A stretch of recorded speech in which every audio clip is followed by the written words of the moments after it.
ओम नमो भगवते वासुदेवाय।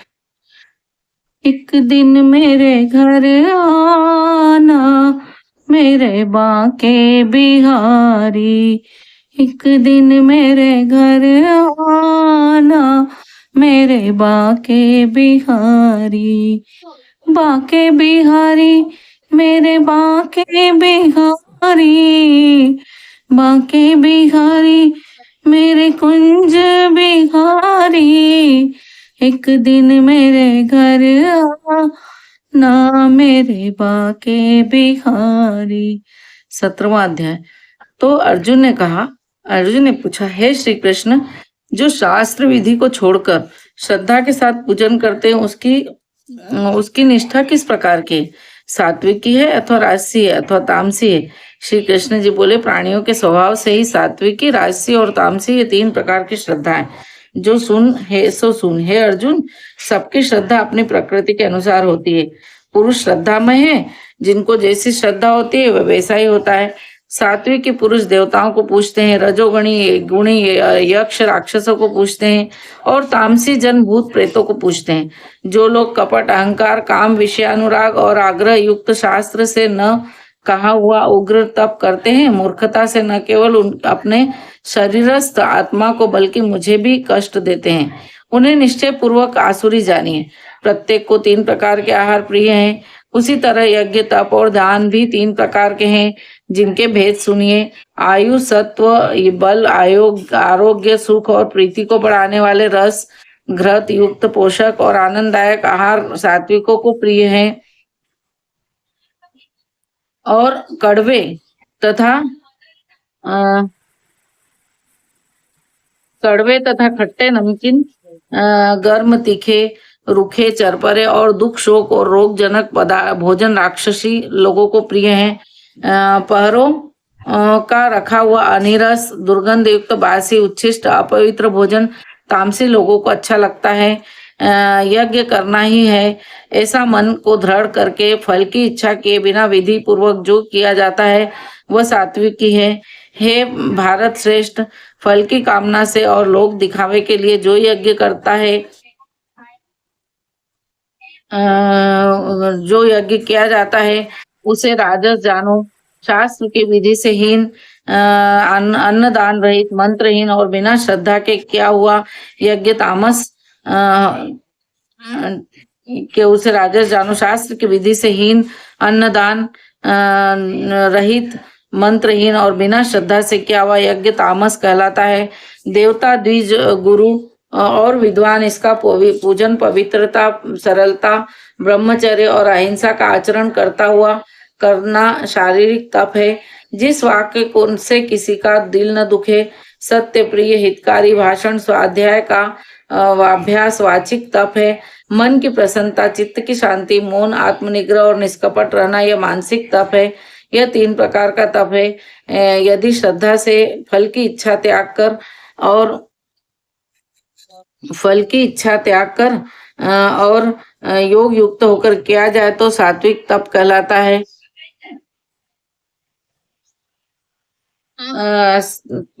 जो अपना आदर और बड़ाई कराने के लिए दंभ पूर्वक किया जाता है वह अनर्थ और क्षणिक तप राजस है।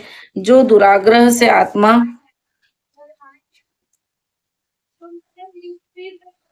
को कष्ट देकर या दूसरे के नाश के लिए किया जाए उसे तामस तप कहते हैं। फल की इच्छा त्याग, आत्म बुद्धि से उत्तम स्थान से सत्य पात्र के बदले कोई वस्तु लेने की इच्छा बिना दिया जाता है उसे सात्विकी दान कहते हैं। जो दान प्रत्युपकार अथवा किसी फल की इच्छा से क्लेश पूर्वक दिया जाता है उसे राजस दान कहते हैं। अयोग्य समय में अयोग्य पुरुष को असत्कार और निरादर के साथ जो दान दिया जाता है उसे तामस दान कहते हैं। ओम तत्सत ये 3 ब्रह्म के नाम हैं। इन्हीं से आदिकाल में ब्राह्मण, यज्ञ और वेद बने और इसी से ज्ञानी पुरुष यज्ञ, दान और तप आदि शास्त्रोक्त क्रियाएं ओंकार उच्चारण के साथ करते हैं। मोक्ष जन फल की इच्छा न करके सत्य शब्द का उच्चारण कर यज्ञ, तप और दान करते हैं। अर्जुन, सत शब्दार्थ शब्द का उच्चारण सद्भाव और साधु भाव में किया जाता है तथा मंगलादि व्यवहादिक कर्म भी सत कहलाते हैं। हे पार्थ, श्रद्धा से रहित दान तप और अन्य कर्म जो किए जाते हैं वे असत कहलाते हैं। वह न इस लोक में न परलोक में हितकारी होते हैं। इति श्रीमद्भागवत गीता सुपनिषद सुब्रह्म विद्या योग शास्त्रे श्री कृष्ण अर्जुन संवादे त्रिविध योगो श्रद्धा नाम सप्तदशो अध्याय समाप्त। 17वें अध्याय का महात्म। श्री भगवान जी बोले, मंडलिक नाम देश में दुशासन नाम का एक राजा था। वह राजा किसी दूसरे देश का था जिन्होंने आपस में शर्त बांधी कि हाथी लड़ाएं और कहा जिसका हाथी जीते सो वह अमुक धन लेवे। तब दूसरे राजा का हाथी जीता, दुशासन का हाथी हारा। कुछ दिन पीछे हाथी मर गया तो बड़ी चिंता हुई। एक धन गया, दूसरा हाथी मरा, तीसरे लोगों में हंसी हुई, उससे उसकी निंदा हुई। इसी चिंता से राजा मर गया। यमदूत पकड़ धरकर धर्मराज के पास ले गए। धर्मराज ने हुक्म दिया, ये हाथी के मुंह में मरा है, इसको हाथी की योनि दो। हे लक्ष्मी, राजा दुशासन संगल द्वीप में जाकर राजा हाथी हुआ। वहां उस राजा ने के बहुत से हाथी थे और जिनमें वह भी था। उसे पिछले जन्म की खबर थी। मन में बारंबार वो पछतावे कि मैं पिछले जन्म में राजा था, अब हाथी हुआ हूँ। बहुत रुदन करे, खावे पीवे कुछ नहीं। इतने में एक साधु आया, उसने राजा को यह श्लोक सुनाया। राजा बड़ा प्रसन्न हुआ और बोला, हे संत कुछ मांगो। उसने कहा, मेरे पास सब कुछ है, एक हाथी नहीं है। राजा ने सुनकर वही हाथी दिया। ब्राह्मण अपने घर ले गया, दाना रात दिया। वह खावे नहीं पीवे भी नहीं। रुदन कर मन में सोचा, कोई ऐसा होवे जो मुझे इस योनि से छुड़ावे। साधु ने महावत को बुलाया और उस हाथी को क्या दुख है, खाता पीता क्यों नहीं। महावत ने देखकर कहा कि इसको कुछ रोग नहीं है। साधु ने राजा से कहा, हाथी खाता पीता कुछ नहीं, खड़ा रुदन करे। यह सुनकर राजा स्वयं देखने आया। राजा ने बड़े बड़े वैद्य बुलाए, महावत बुलाए, सबको हाथी दिखलाया। उन्होंने देखकर कहा, राजा जी इसको कोई मानसिक दुख है, देह का कोई दुख नहीं है।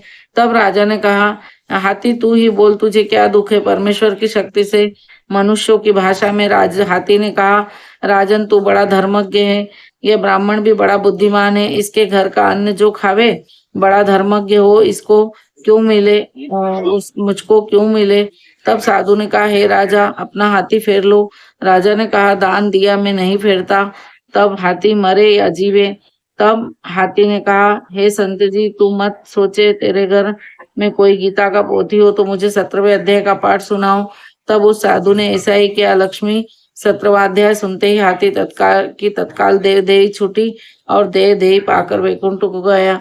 यही था 17वें अध्याय का महात्म। और जैसे कि हम हर अध्याय के महात्म में सुनते जा रहे हैं कि कितने भी हमसे भूल हुई हो तो उसकी माफी हमें, अगर हम गीता जी के अध्याय पढ़ते हैं तो उससे होती है। श्री कृष्ण गोविंद हरे मुरारी, हे नाथ नारायण वासुदेवा, हे नाथ नारायण वासुदेवा, हे नाथ नारायण वासुदेवा।